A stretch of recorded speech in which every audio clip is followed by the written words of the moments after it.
The key did not work. I stood on the porch of the house I had bought 6 years ago, turning the brass key in the lock, feeling nothing but resistance. The metal scraped against something unfamiliar inside the mechanism. Wrong key. Wrong lock. Wrong everything. Behind me, the taxi that had brought me from the airport pulled away from the curb, its taillights shrinking into the November darkness. My deployment bag sat at my feet, 50 pounds of everything I had carried through 18 months in the desert. I had imagined this moment 1,000 times during those long nights overseas. The door opening, the familiar smell of home, the feeling of finally being back in a place that belonged to me. Instead, I stood in the cold, staring at a lock I did not recognize. The brass was newer, shinier than the weathered metal I remembered. Someone had changed it while I was gone. Someone had decided I no longer needed access to my own front door. I knocked. 3 firm knocks, the way I had been trained to announce myself at checkpoints and briefings. The sound echoed through the quiet street. A dog barked somewhere down the block. The porch light flickered on, casting a yellow glow across the welcome mat that I did not remember buying. The mat said "Welcome" in cheerful letters, which felt like a cruel joke under the circumstances. The door opened 6 inches, stopped by a chain I had definitely not installed. My mother's face appeared in the gap, her expression shifting from confusion to something harder when she recognized me. She said my name like a question, like she was not sure she was seeing correctly. I told her the key did not work. She blinked twice, then said something that made my stomach drop straight through the concrete porch beneath my boots. She said of course it did not work. She said they had changed the locks months ago. She said I did not live here anymore. If you are listening to this right now, I want you to pause for just a moment. Think about where you are.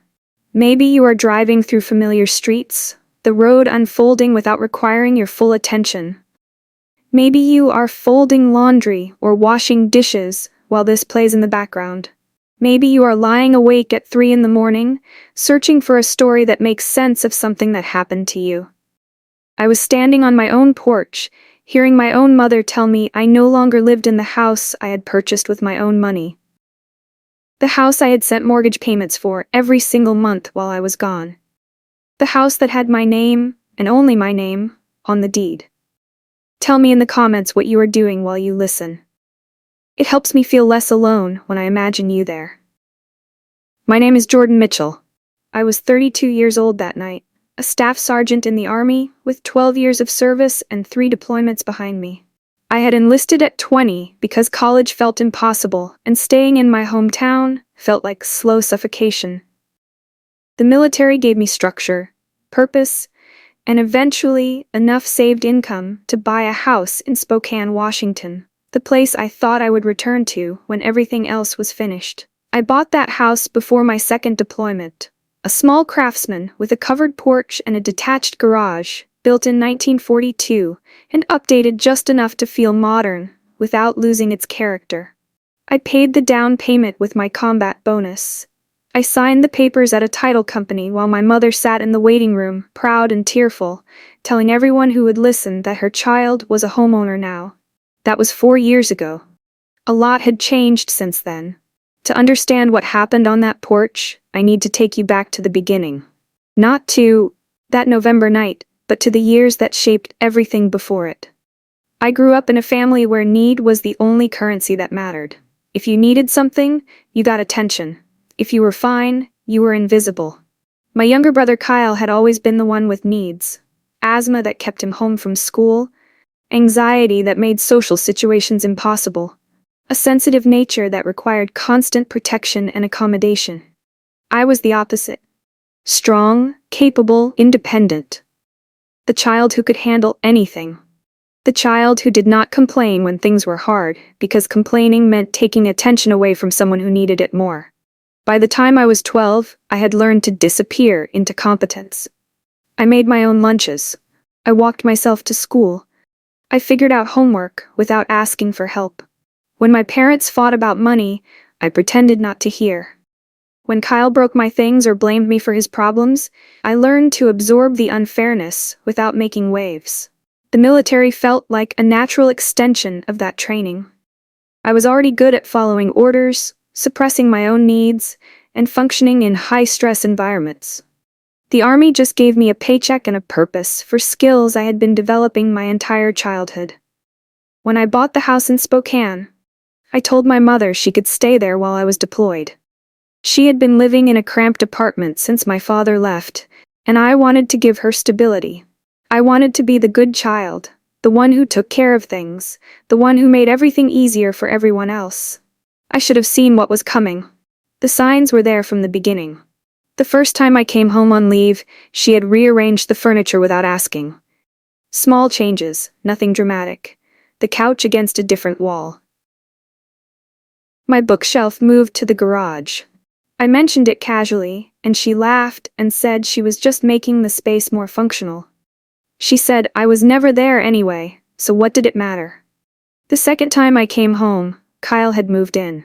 My mother explained that his apartment had fallen through, and he needed somewhere to stay temporarily. Temporarily stretched into months. When I returned from that deployment, his things had spread through the house like water finding cracks. His gaming setup occupied the living room. His clothes filled the hall closet. His energy drinks lined the refrigerator shelf where I used to keep meal prep containers. I said nothing. I adjusted. I made myself smaller to accommodate them, the way I had been trained to do since childhood. The third deployment was the longest.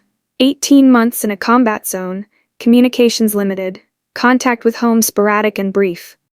I sent money every month. I paid every bill remotely. I held on to the image of the house like a lifeline, a place waiting for me, a future I was fighting to return to. I did not know that while I was gone, my mother had decided the house was hers. She closed the door in my face that night. Not all the way, but enough that the chain pulled taut and the message was clear. She said we should talk in the morning when everyone was calmer. She said I could not just show up unannounced and expect everything to be the same. Unannounced, as if returning to my own home required advance notice. I stood on that porch for a long time after she closed the door. The November cold seeped through my uniform, but I barely felt it. I was trying to process what had just happened, trying to understand how 18 months of service had transformed me from homeowner into intruder. The neighbors' houses were dark, the street was empty. I was alone in a way that felt existential, not just physical. The person I had been before deployment would have knocked, again, demanded entry, made a scene until someone listened. But I had learned patience in the desert. I had learned that sometimes the best response to chaos was stillness. Eventually, I picked up my bag and walked to the detached garage. The side door was unlocked. Inside, the space smelled like motor oil and old cardboard. My mother's car was parked in the main bay. The workbench along the back wall was cluttered with tools I did not recognize. I found a camping cot folded against one wall, probably something Kyle had used at some point and abandoned. I set it up in the narrow space between the car and the storage shelves.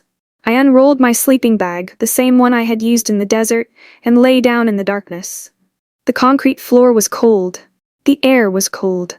Everything was cold except the small hot core of something building in my chest. Not quite anger, not quite grief. Something between the two, something that had no name but felt like it had been waiting my entire life to be acknowledged. I thought about all the things I had survived in 18 months. The heat, the dust, the constant threat of violence, the loss of soldiers I had trained beside. The weight of responsibility that came with leadership in a combat zone. I had survived all of that, only to come home and find myself locked out of my own life. The irony was sharp enough to cut. I did not sleep that night. I just lay there, listening to the wind rattle the garage door, and tried to figure out what had happened to the life I thought I was coming home to. Morning came gray and slow. I heard movement in the house around 7, footsteps and muffled voices, the rhythm of people starting their day in a space they had claimed completely. Through the thin garage walls, I could hear the sounds of ordinary life. Water running. Cabinet doors opening and closing. The faint murmur of a television turned to morning news. The sounds were familiar and foreign at the same time. They were the sounds of my house, but they did not include me. I waited until almost noon before knocking again.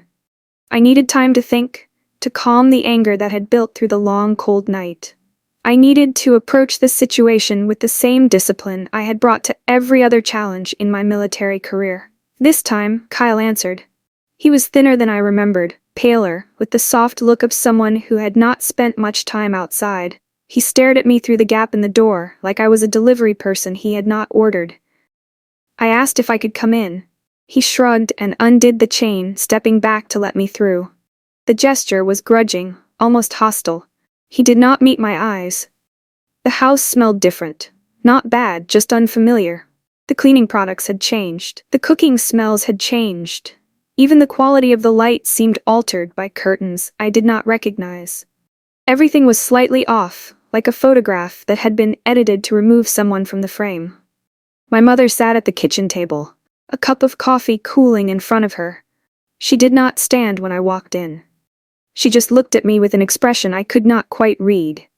Something defensive, something prepared, the look of someone who had rehearsed this conversation in their head. She said we needed to talk about the living situation. I sat across from her, my deployment bag still on my shoulder because I did not know where else to put it. The kitchen table was the same one I had bought when I first moved in. The chairs were new, small changes that added up to something larger, a gradual erasure of my presence that had happened one decision at a time. She started talking before I could gather my thoughts. She said that while I was gone, she and Kyle had made improvements to the house. She said they had invested time and money into making the space livable. She said they had paid utilities and maintained the property and dealt with problems I knew nothing about.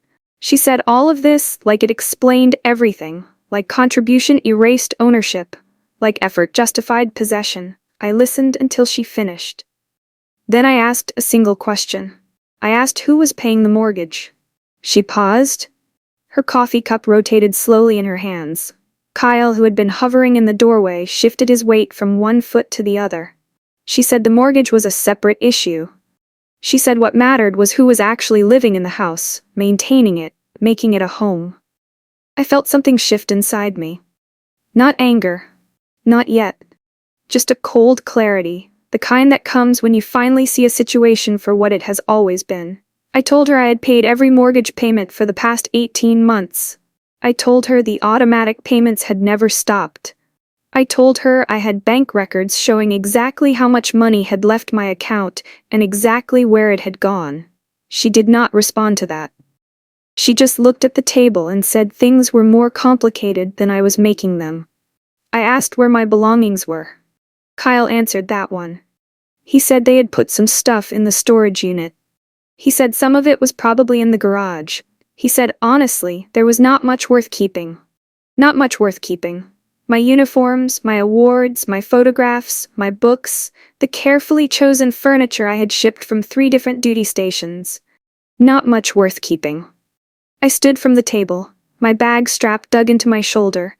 I told them I would be back later to sort things out, and I walked out the front door into the gray November morning. The next few hours are blurred in my memory. I remember walking to a coffee shop downtown and sitting in a corner booth for a long time. I remember pulling out my phone and scrolling through contacts, looking for someone who might understand what I was feeling. I remember the weight of exhaustion pressing down on me, jet lag and combat stress, and something deeper that had nothing to do with travel or war. Eventually, I called Marcus. He was the one person from my unit who had transitioned out the year before and settled in the Seattle area. We had kept in touch through occasional texts and the kind of military bond that does not require constant communication to stay strong. He answered on the 3rd ring. His voice was warm and steady, the same calm presence he had been during missions when everything else felt chaotic. I told him I was home. Then I told him what had happened. He listened without interrupting. When I finished, there was a long pause. He asked where I was staying. I laughed, a bitter sound that surprised me. I told him I had slept in my own garage like a stray dog waiting to be let in. Another pause. Then he said he would drive over tomorrow. He said we would figure this out together. That night I checked into a motel near the interstate. The room was small and impersonal, but it had a lock that worked, and a bed that was mine for at least 8 hours. I showered off 18 months of desert and 12 hours of travel and whatever residue my mother's words had left on my skin. When I finally lay down, I stared at the water-stained ceiling and let myself feel everything I had been holding back. The betrayal, the confusion. The way the house had looked the same from the outside, but felt like enemy territory the moment I stepped through the door. I had spent 18 months in a war zone, and somehow coming home felt more dangerous than any patrol I had ever walked. Marcus arrived the next afternoon, pulling into the motel parking lot in the same battered pickup he had driven since before I knew him. He was bigger than I remembered, or maybe I was smaller. Deployment had a way of shrinking you, burning off everything that was not essential. We sat in his truck for a while, engine running, heater blasting against the November cold. He asked me to tell him everything from the beginning. So I did. The house purchase. The arrangement with my mother. The gradual encroachment I had noticed but never addressed. The locks changed. The key that did not work. The door closed in my face. When I finished, he was quiet for a moment. Then he asked the question that had been circling in my own mind since the night before. He asked whose name was on the deed. I said mine. Only mine. He nodded slowly, like that was exactly what he expected. Then he said something that cut through all the confusion and hurt and landed somewhere solid. He said if my name was on the deed, then it was my house. Not morally, not emotionally, legally. He said whatever my mother believed, whatever story she had told herself about contribution and maintenance and presence, the law did not care. The law only cared about whose name was on the paper. I knew that. Of course I knew that. But hearing it spoken aloud by someone outside the situation made it feel real in a way it had not before. He asked if I had the deed. I said I did not know. I said I had given my mother access to my important documents before I deployed, in case of emergency. I said the original was probably somewhere in the house. He looked at me steadily. Then we should find it. I told him about the money too. About the monthly mortgage payments I had been making automatically from my military account. About the property taxes I had paid. About the homeowner's insurance I had maintained. All of it documented. All of it traceable. All of it proving beyond any doubt that I had never stopped being the owner of that house. Marcus listened to every detail. He asked questions about the timeline, about what my mother knew, about what Kyle's involvement had been. He was building a picture of the situation, the same way we used to build intelligence assessments before missions. Methodical, thorough, looking for patterns. When I finished, he said something that surprised me. He said, this was not really about the house. Not at its core. He said the house was just the physical manifestation of something that had been happening my entire life. The taking of my resources, my space, my boundaries, by people who believed their needs automatically outweighed mine. I sat with that for a long moment. The truck's heater hummed softly. Outside, rain had started to fall, streaking the windshield. He was right. Of course, he was right.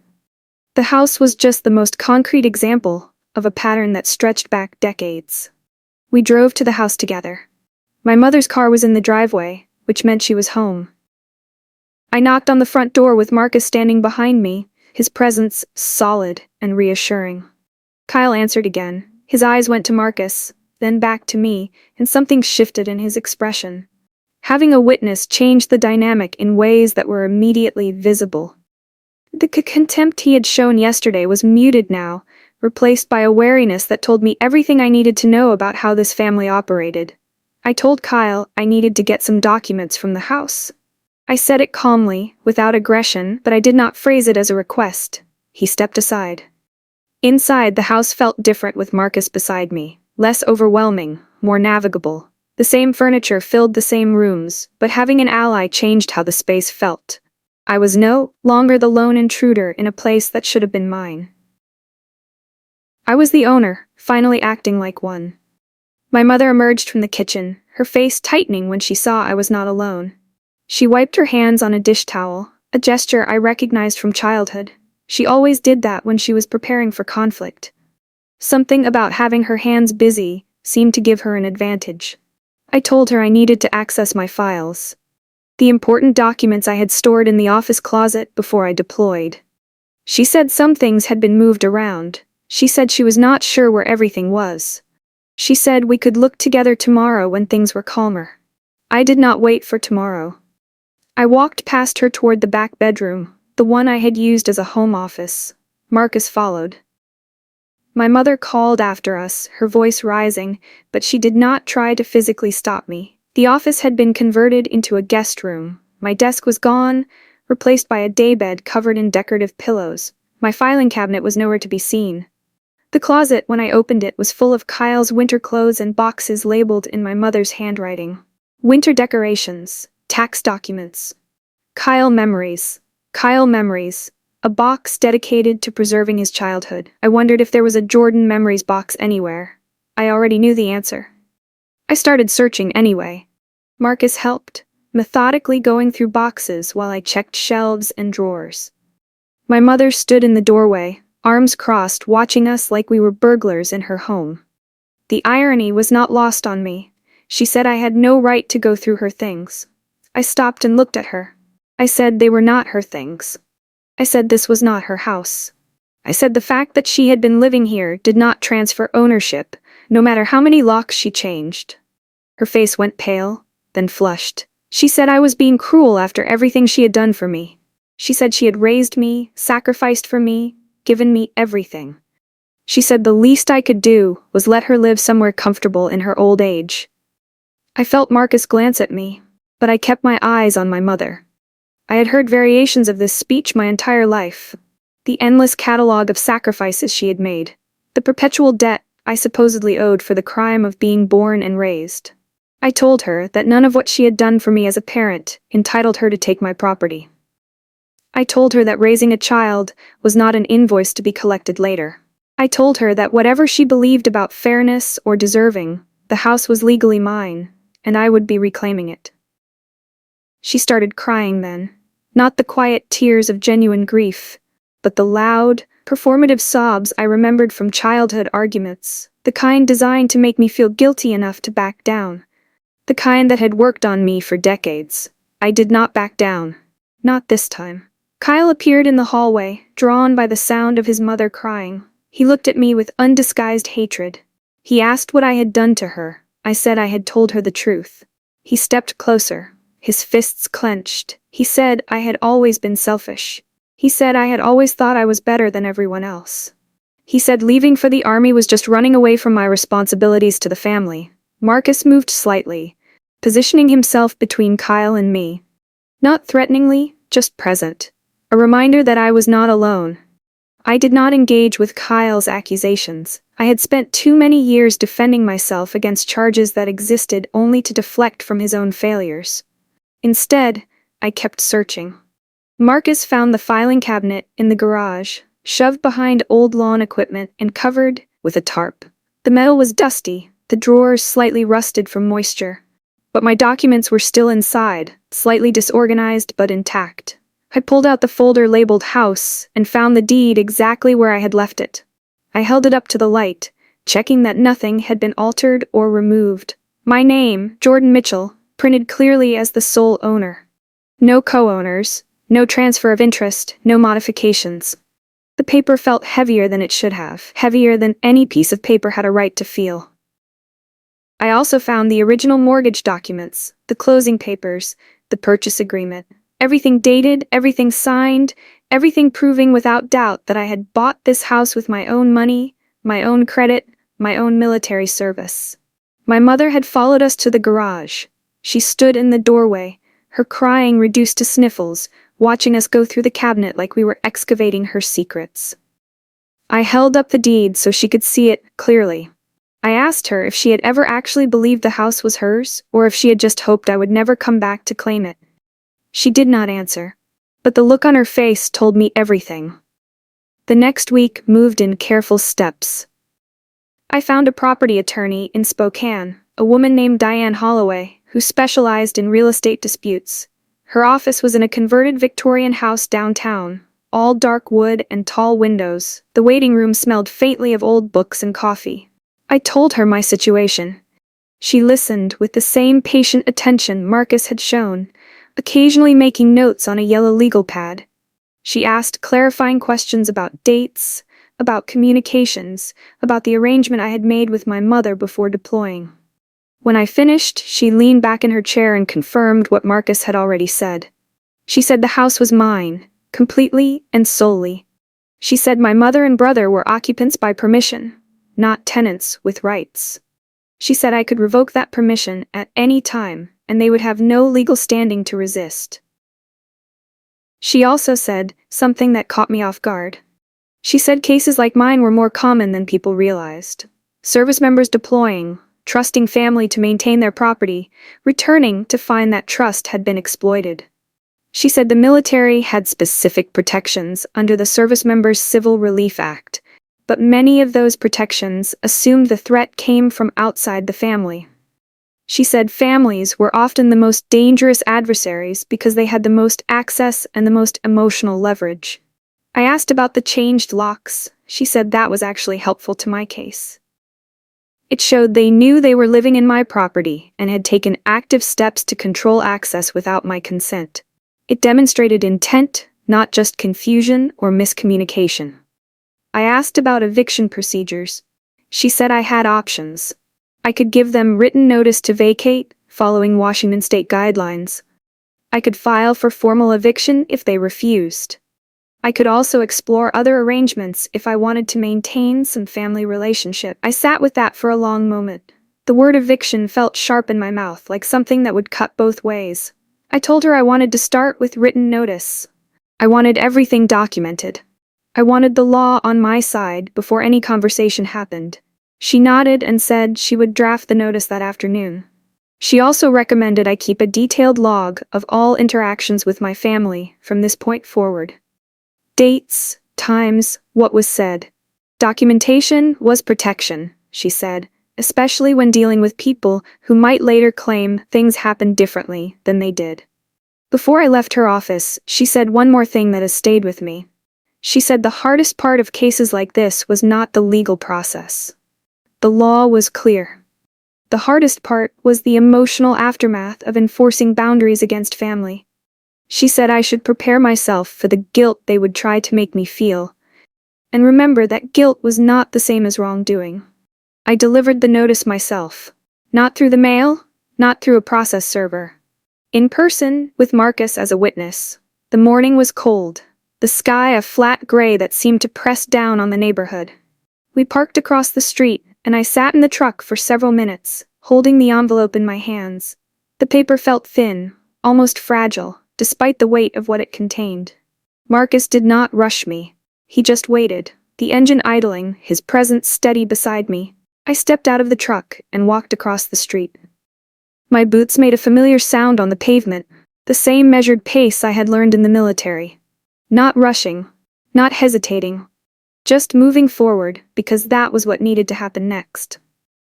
My mother answered the door this time. She looked older than she had even a few days ago, the stress of the confrontation aging her in ways I had not expected. She saw the envelope in my hand and her face went tight. She read the notice standing in the doorway, the chain still between us like she thought it offered protection. Her face went through several expressions as she processed the words: confusion, anger, fear, and finally something that looked almost like resignation. She asked how I could do this to her. I told her I was not doing anything to her. I was reclaiming what was already mine. Kyle appeared behind her, reading over her shoulder. His face flushed red. He started talking fast, saying this was not fair, saying they had put work into the house, saying I could not just kick them out after everything. He said I owed them. He said the military had made me cold. He said I was not the person they raised anymore. I listened until he ran out of words. Then I said the notice gave them 30 days. I said that was more than generous given the circumstances. I said I hoped they would use the time to find alternative housing, but if they were still in the house after 30 days, I would proceed with formal eviction. My mother's crying started again. Kyle's voice rose to match it. The scene was exactly what I had feared and exactly what I had expected. A neighbor appeared on her porch across the street, watching the commotion. Another neighbor paused while walking his dog. The scene we were making was becoming public, and I could see my mother's awareness of that fact flickering across her expression. She cared deeply about what people thought. She always had. I turned and walked back to Marcus's truck. Behind me, the door slammed hard enough to rattle the windows. We sat in the truck for a few minutes, neither of us speaking. Eventually, Marcus started the engine and pulled away from the curb. He asked if I was okay. I said I did not know. I said it felt like cutting off a limb that had been poisoning me for years. Necessary and terrible all at once. He nodded, like that made perfect sense. Then he said something I have carried with me since. He said sometimes the hardest battles were not the ones with enemies. Sometimes they were the ones with the people who were supposed to be on your side. He said enemies at least had the decency to be honest about wanting to hurt you. Family wrapped their attacks in love and obligation and made you feel crazy for bleeding. The 30 days passed slowly. I stayed at Marcus's place in Seattle while I waited, not wanting to be in Spokane, where every drive past the house would remind me of what was happening inside it. Marcus had a spare room with a window overlooking a small garden. It was the first time in 18 months I had slept somewhere that felt safe, and the first time in much longer that I had slept somewhere that felt like it might become home. We fell into a routine. Morning coffee on his porch, runs through the neighborhood to burn off the anxiety that accumulated overnight. Dinners cooked together in his small kitchen, neither of us particularly skilled but both of us willing to try. He did not push me to talk about what was happening with my family. He just made space for me to exist without performance or explanation. After a lifetime of being expected to manage everyone else's emotions, that space felt revolutionary. My mother called 7 times during those weeks. I let most of them go to voicemail. The messages ranged from pleading to furious to coldly manipulative. She tried every approach she had ever used to control me.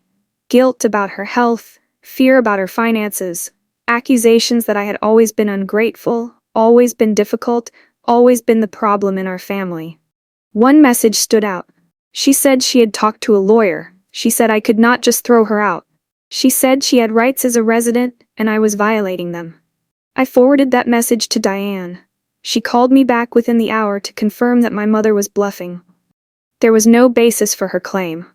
The notice was legal, the timeline was appropriate, and my ownership was uncontested. I listened to each message once, then deleted it. I was building a new habit, letting the manipulation wash over me without absorbing it. It took practice. Sometimes I failed. But each time I succeeded, the next time became slightly easier. Kyle texted a few times. His messages were shorter, angrier. He called me names I had heard before and some I had not. He said I would regret this. He said I was destroying the family. He said when I was old and alone, I would understand what I had done. I did not respond. Around day 15, I got a call from an unknown number. When I answered, it was my aunt, my mother's sister, calling to tell me I was making a terrible mistake. She said family was everything. She said I could not put my mother on the street. She said I should be ashamed of myself. I asked if my aunt had offered my mother a place to stay. The silence on the other end told me everything I needed to know. I told her that my mother had options. She could stay with family, who thought I was being unreasonable. She could rent an apartment with the money she had saved by living rent-free in my house for years. She could use the social services that existed for people in her situation.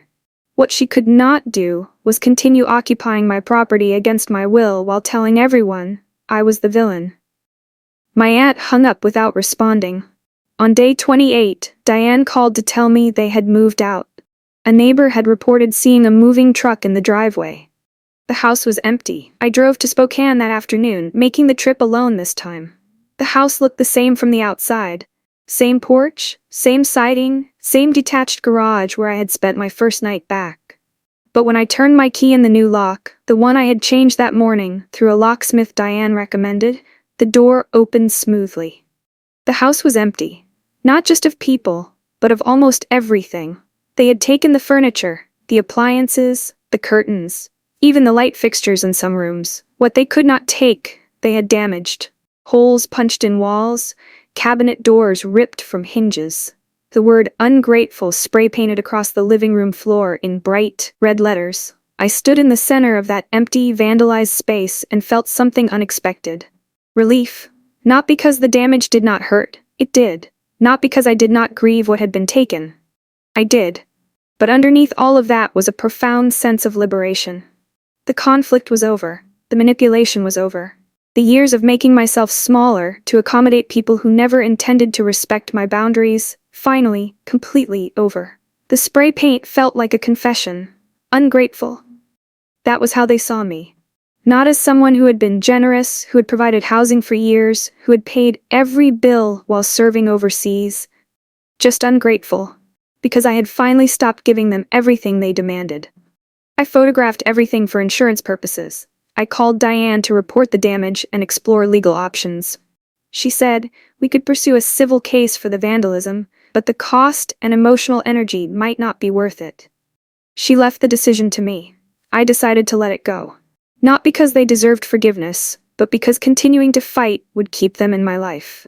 The cleanest break was the one that did not require ongoing litigation. Then I sat on the floor of my empty living room and let myself cry. Not sad tears. Release tears. The kind that come when something that needed to end finally does. The weeks that followed were filled with rebuilding. I filed claims, hired contractors, replaced what had been destroyed. The insurance covered most of the damage once Diane explained the situation. The spray paint came up with professional cleaning. The holes in the walls were patched and painted. The contractors asked no questions about what had happened. They had seen similar damage before. One of them, an older man with kind eyes, told me quietly that he had once evicted his own sister from a house he owned. He said family could be the hardest people to set boundaries with, because they knew exactly where to cut. I thanked him for saying that. It helped to know I was not alone in this particular kind of pain. Slowly, the house began to feel like mine again. I bought furniture piece by piece, choosing everything myself for the first time. No accommodating someone else's preferences. No compromising on things that mattered to me. Just my choices, my taste, my home. The first piece I bought was a reading chair. Leather, deep green, comfortable in a way that felt almost extravagant. I put it by the window in the living room where the afternoon light was best. Every time I sat in that chair, I felt something shift inside me. This was mine. This choice was mine. This comfort was mine. I painted the living room a soft blue-gray, the color I had always wanted, but never felt entitled to insist on. The process took a weekend, and I did most of it myself. Standing on a ladder, roller in hand, watching the walls transform from the beige my mother had chosen to a color that felt like peace. I hung the photographs and awards that Kyle had dismissed as not worth keeping. My service decorations, mounted and framed. Pictures from my units, the people I had served with, the places I had been. They were not just decorations, they were proof of a life I had built outside of my family's narrow view of who I should be. I set up my books on shelves I built myself, organized the way I liked them, fiction on the top shelf, military history on the second, the comfort reads I returned to when the world felt too heavy on the bottom, easily accessible, small decisions that added up to something larger. A home that reflected who I actually was, not who my family wanted me to be. Every small decision felt like reclaiming territory that had been occupied too long. Marcus visited one weekend and helped me refinish the hardwood floors. We worked in companionable silence, the physical labor grounding and satisfying. Sanding and staining and sealing, the wood revealing its grain underneath years of neglect. When we finished, he stood back and looked at the gleaming wood and said the house looked like it finally belonged to someone. I knew exactly what he meant. Later that night, we sat on the porch with beers, watching the sun set behind the trees across the street. He asked how I was doing. Not the polite version of the question, the real one. I told him the truth. I said some days were harder than others. I said I still had moments of grief for the family I had wanted versus the family I actually had. I said the anger came in waves, sometimes overwhelming, sometimes barely there. But I also said something else. I said I felt more like myself than I had in years. Maybe ever. The weight of trying to be acceptable to people who would never accept me had lifted. I could breathe in my own home without wondering what I was doing wrong. He nodded like he understood. He probably did. Military service gave us both a particular kind of clarity about what mattered and what was just noise. It has been 14 months since that November night on the porch. 14 months since the key that did not work and the mother who told me I did not live here anymore. I am still in the house, still in Spokane, still rebuilding the life I thought I was returning to, but in a different shape than I had imagined. I transitioned out of the Army 6 months ago. The process was smoother than I expected, or maybe I was just better prepared for transitions than I used to be. I work now at a veterans services organization, helping other soldiers navigate the return to civilian life.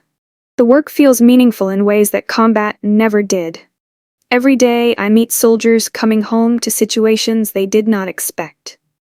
Some of them have families waiting with open arms. Some of them have discovered, like I did, that the home they left is not the home they returned to. I try to help them all, but I understand the second group in a way that goes beyond professional training. Marcus and I are still close. He visits when he can, we talk on the phone when he cannot. The friendship that started in uniform has become something deeper in civilian life, a connection based on understanding rather than circumstance. My mother has not contacted me since she moved out. Neither has Kyle. I hear through distant relatives that they are renting an apartment across town. I hear that my mother tells people I abandoned her. I hear that Kyle has convinced himself the house was legally half his because he had lived there. The stories they tell about me have grown more elaborate over time. According to my aunt, my mother now claims I stole the house from her. According to a cousin, Kyle says I showed up with lawyers and police and forced them out at gunpoint. None of it is true. But truth has never mattered much in my family. I do not correct these stories. The truth does not need defending to people who have already decided what they want to believe. What matters is what I know, what I have documented, what I rebuilt from the wreckage they left behind. I keep the folder with the deed in a fire safe in my bedroom closet. Not because I fear losing it, but because holding it grounds me when the doubt creeps in. When the guilt they programmed into me tries to resurface. When I wonder if I made the right choice. The deed does not lie, the deed does not manipulate, the deed just tells the truth in black and white. If you have ever come home to find that home had been stolen while you were gone, I want you to know something. You are not crazy for feeling betrayed. You are not ungrateful for expecting your property to remain yours. You are not cruel for enforcing boundaries that should never have needed enforcing. The people who take advantage of your absence, your service, your trust, they are not entitled to your guilt. When you finally reclaim what was always yours. I spent years making myself smaller to keep peace in a family that never valued me. I spent years accommodating needs that were never balanced against my own. I spent years believing that being strong meant absorbing mistreatment without complaint. I do not believe that anymore. Real strength is not about what you can endure. Real strength is knowing what you will no longer accept. The night I stood on that porch with a key that did not work, I thought I had lost everything. My home, my family, my sense of belonging. But what I actually lost was the illusion that those things had ever been secure while I was busy giving them away. What I gained was clarity. Boundaries. A house that finally, truly, completely belongs to me. And more than that, a sense of self that no longer depends on their approval. That is worth more than any lock they could have changed. Worth more than any furniture they took. Worth more than any relationship that only existed because I was willing to be diminished. Last week, I planted a garden in the backyard. Nothing elaborate, just some vegetables and a few flowers. The soil was cold, and the work was harder than I expected, but by the end of the afternoon, I had rows of potential stretching across the yard. I stood at the edge of the garden as the sun went down, covered in dirt, tired in a good way. And I thought about what I was building, not just a garden, but a life. One piece at a time, chosen and tended with intention. The house looked different now than it had the night I arrived. Different than it had looked when my family occupied it. It looked like mine, felt like mine, was mine in a way that went deeper than legal documents or locks. This was what reclaiming looked like. Not vengeance, not victory. Just the quiet act of choosing yourself after a lifetime of being told you did not matter. Thank you for listening to my story. Tell me in the comments where you are, what you are doing, what battles you are fighting or have fought. If you have ever been told you are too difficult for asking to be treated fairly, remember this: the people who call you difficult are usually the ones who benefited from you being easy. Silence can be power. Truth can be protection. And sometimes the loudest act of self-respect is refusing to give away what was always yours. If you have ever been told you were too much or not enough for your own family, remember this: the deed does not lie. The boundaries you draw are not walls to punish others. They are lines to protect yourself. I hope you find your deed. I hope you protect what is yours. And I hope you know that reclaiming your life is not betrayal. It is survival. If you enjoyed this story, please like and subscribe to hear more. Share it with someone who needs to know they are not alone in fighting these battles. And remember, the people who truly love you will never make you feel like a stranger in your own home. You deserve better than that. We all do. It is exactly what you deserve.